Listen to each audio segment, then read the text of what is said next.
Welcome, KSL Gang.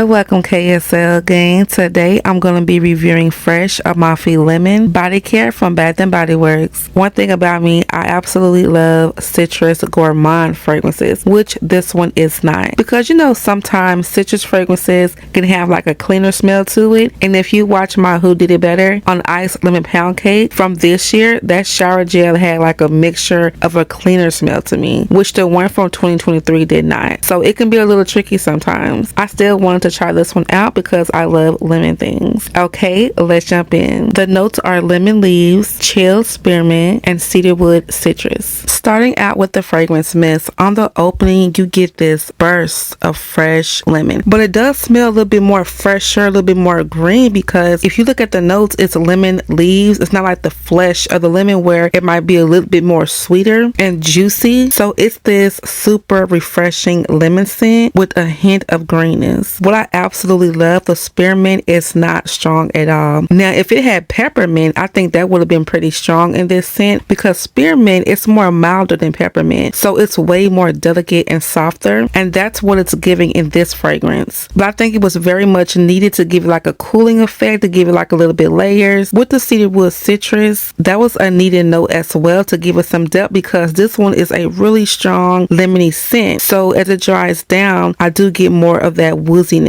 and like some warm undertones. It's not super woozy, it's more soft. It's like everything about it is soft, but that lemon is going to be a punch. It's tart, it's sharp, but it's also a mild sweetness as well. This is just super refreshing. It's not sugary sweet, and we're going to get into that in a minute. I mean, think herbal, think teas, just something really refreshing. It does smells like a fresh cup of lemon tea that's been cooled down without the added sugariness. It's not that sugary sweetness, but it's still sweet. It's like if you have your fresh cup of tea and you add just a little packet of sugar, just a little bit. Not like you're making lemonade and candy or anything like that, but just to give you a little bit of flavor. So I really like this more than I thought I would. I will say the body cream is not as tart as the fragrance mist, and the cream is also a little bit more sweeter, but not by too much. And of course it's still very citrus. And even though I said it's more like a tea, I mean, if you want to say lemonade, picture lemonade without all the added sugar. You know, if you make a fresh pitcher of lemonade without adding the sugar, it is going to be really tart and sour. So you can say something like that. And next I want to go into some comparisons. Now lemon drop martini is missing from here. I did see the lotion and the fragrance mist have to be around here somewhere, but I got all of these out because I want to eliminate some of them. I'm going to get down to what I think it may resemble or smell closer to, because there's a variety of lemon scents. You know, your lemon gourmands, fresh, clean. We have the New Bodycology and Sun Kissed lemons, Bath & Body Works, Sun Washed Citrus, Love and Sunshine, White Citrus, Fresh Getaway, Ice Lemon Pound Cake, and Bright Lemon Snowdrop. So automatically we're eliminating Ice Lemon Pound Cake and Bright Lemon Snowdrop. I don't even picture these when I smell Fresh Amalfi Lemon. Next I want to eliminate Love and Sunshine, because it is a nice citrus scent and smells lemony, but it's also very sweet and fruity and floral. It has daisies, sweet lemon, strawberry, honeysuckle, and musk. So it's a lot of different things going on that just does not smell close to Fresh Amalfi Lemon. Next I want to eliminate Sun Washed Citrus. Now if lemon drop martini was right here, it would be leaving the same as Sun Washed Citrus. And y'all know, to me, Sun Washed Citrus is a lemon head scent. It's very sugary and sweet, like sugary lemonade, and it's not as tart as Fresh Amalfi. Okay, so we're down to 3. The next one I want to eliminate is Fresh Getaway. It could have been really close, but the only thing that messed that one up, because it has that fresh ocean air. Now this is a very nice citrus scent, but it smells too aquatic, too fresh, too airy to be too similar to Fresh Amalfi. Now Fresh Getaway didn't have that fresh ocean air. It definitely could have stayed around longer. This is your fresh aquatic citrus scent. Now the two we have left is Bodycology Sun-Kissed Lemons and Bath & Body Works White Citrus. To me, out of all the ones that I have in my collection, I will compare it to these two. When it comes to White Citrus, now they don't smell identical, but the same, like I always say, some scents have the same style of it, meaning they have like the same type of breakdown. Like that's how White Citrus is. It smells really fresh. It's citrus. It even has a woody note in there, but it's also floral, but it has some greenness to it, just like fresh Amalfi does. It also has lemon zest, grapefruit, ginger flower, freesia petals. So this is your floral citrus, just like Fresh Getaway was like your fresh aquatic citrus, from the opening with that sharp tart citrus and a dry down of that woozy note. But if you have them side by side and just kind of smell them, you'll kind of get the same vibe of it. But fresh Amalfi, of course, does not have the floral notes, but it's still citrus, it's still green, and it's still woody. So that's where those similarities come from. Now with Bodycology Sun-Kissed Lemons, that one does open up with this fresh citrus, but it has a warmness on a dry down, just like I said fresh Amalfi does. Remember I said that it had those warm undertones, especially on a dry down, and that's where I got that one from. It's citrus, but it goes to a warmness. But Sun-Kissed Lemons from Bodycology is not as tart, but all these three, they are citrus, refreshing. They all have some sweetness, either some warmth or woodiness to it. If you're not a fan of all the sweet or sugary gourmands, there's a lot of people say I don't like smelling like cake, cookies, pies, and they like this type of scent, but they don't want all the added sweetness to it like I like. This could be perfect for you if you're not a fan of ice and pound cake, bright lemon snowdrop, sun-washed citrus, because even that can still be too sugary sweet. This one is just refreshing, lemony, clean. And another point I didn't mention it earlier, does this smell like a cleaner? Now that could be tricky. I'm gonna say if you love those sweet gourmands like ice and pound cake like me, when you smell this you might say, oh, this smells too much like a cleaner, because it's so refreshing, it's so citrus, like a lot of cleaning products, right? But to me it don't have that cleaner chemical smell to me. Now I know you don't smell some cleaners where it's lemon but it also has a chemical smell, but depending on your preference and what you might pick up, because your senses could be very sensitive to that, you might say it smells too much like cleaner to you. But coming from me, someone that loves those sweet sugary gourmands, this to me does not smell like a cleaner, but I can see if someone say they picked that up. Overall, is this backup worthy to me? It's good, but I'm not sure if I get like crazy amounts of backup. Could pick up one and I'll be good on it. I also have other citrus scents in my collection, so I don't need a whole thing of backup with this one, but it is really nice. Also, the body cream, it's not light to me. It's like a medium to strong scent without any parents or anything. This lasted for around 3.5 hours, and I didn't spray heavy when I was trying it out, so you know all that could change when you layer and when you can spray heavy. So it was good for about 3.5 hours, and then it was like a skin scent. Okay, we're gonna jump into some layering combinations, and as you're gonna see, these are gonna be very springy, maybe the beginning of summer type of vibes. First up, we have Dolce & Gabbana's Devotion. You know, Devotion has that really bright opening of that candy lemon. You have the orange blossom in there mixed in with fresh Amalfi. It's gonna bring a lot more citrus. If you're a fan of citrus like me, this combo is amazing, because you know on a dry down of Devotion, it's more warmer, it's some floral, it still has a citrus note, but adding in fresh Amalfi would definitely hold it. And next we have Ocea's Italian Cello and Giuliana's Perfume and Sicilian Sweetheart. They are both inspired by Lyra, which is a really nice citrus gourmand, so this will add just a little bit more brightness of citrus, and you can use either one of these or any dupe out there that's inspired by Lyra. Next we have Victoria's Secret Velvet Petal Splash. Now these two together, it's giving off pink lemonade. It smells so delicious. It has the sparkling jasmine, the pink lemons, and a DNA of velvet petals, but it also smells perfumey at the same time. I'm loving this a lot. And next we have Dahlia. When I say we can just end the video here and just leave it at this combo, like I'm obsessed. This is definition of a super sexy spring combo right here. Sophisticated, elevated, however you want to say it, this is top tier right here. I have to look back at my combos because I feel like I added a citrus fragrance to Dahlia before. Highly recommended. And next we have Rose. It's airy rose water, jasmine petals, and creamy musk. I was like, I wonder how this strong citrus scent is going to pair with this rose fragrance, and it was beautiful. It's still very soft and delicate and creamy, but with the added citrus, it's give like a little zing to it and gave it a little twist, so it was really nice. And next we have Sun Ripened Raspberries, and this is like another drink mix. You have the raspberries, the strawberries, the sugar crystals with the added lemons. It's like a refreshing drink, but this one is a little bit more sweeter and sugary. Sun ripened raspberry definitely gave it all of that. This combo is definitely for the summertime as well. Next we have Bath and Body Works Daffodil Daydreams. Now I remember saying in my review that I didn't need a full size, but now I really wish I had a full size in this one, y'all. It's so good. It's just really soft and delicate. It screams spring. It has a nice light delicate floral with the marshmallows. So I wish all the stores got this one in full size. Next I'm bringing it back. We have white tea and ginger. For y'all that love those tea fragrances, this is like the ultimate tea combo. It's so delicious. You know, white tea and ginger has the white tea leaves, fresh bergamot, geranium petals, and a hint of ginger. I mean, adding in fresh Amalfi is just like adding in lemon to this perfect cup of brew. This is giving super fresh. It's like you got your hot water ready, tea leaves, the spices in there. And next we have poppy. You know, poppy, when I first tried this one out, I thought it would be a little bit more floral, but this one is actually way more sweeter than I thought and sugary. So adding in that citrus fragrance with this one, it smells super fun, fruity, girly. This is another combo that just screams springtime. And next we have Dirty Soul Soap and peach milk tea, which is easily one of my favorites. You know, that one has the peach syrup, the green tea, the milk, and a sweet honey. I mean, you already got all the goods, but let's just add some citrus to this to make this drink pop. It's creamy, it's fruity, it's sweet, refreshing, just all in one. And the last one we have whipped cream from Dirty Soul Soap. And when I got this, when I first talked about this, when I said this was going to be like the layering baby here, and it is. This added just enough sweetness. The craziest thing, these two together, it smells a little bit like Parfums de Molly Casilli. I don't have that one, but I do have Princess Treatment from Juliana's Perfume, which is a dupe for that one, and it smells like Princess Treatment. So this is a really delicious combo. I do have an updated video with Dirty Soul Soap coming up. I'm gonna share some of my favorites and how the fragrances have been holding up. Okay guys, that's going to complete my review and layering combinations. Let me know, have you tried this one out? I know a lot of people love the candle, so I might consider picking up the candle. I don't know if I'll get the shower gel or the lotion so I can see how they are. I might, who knows, especially if a good sale come up. But let me know what you think. I also have my review with the Sol de Janeiro dupes from Bath and Body Works coming up, so stay tuned for that. But if you haven't already, subscribe and join the KSL gang. Thank you guys so much for watching, and I'll see you in the next one.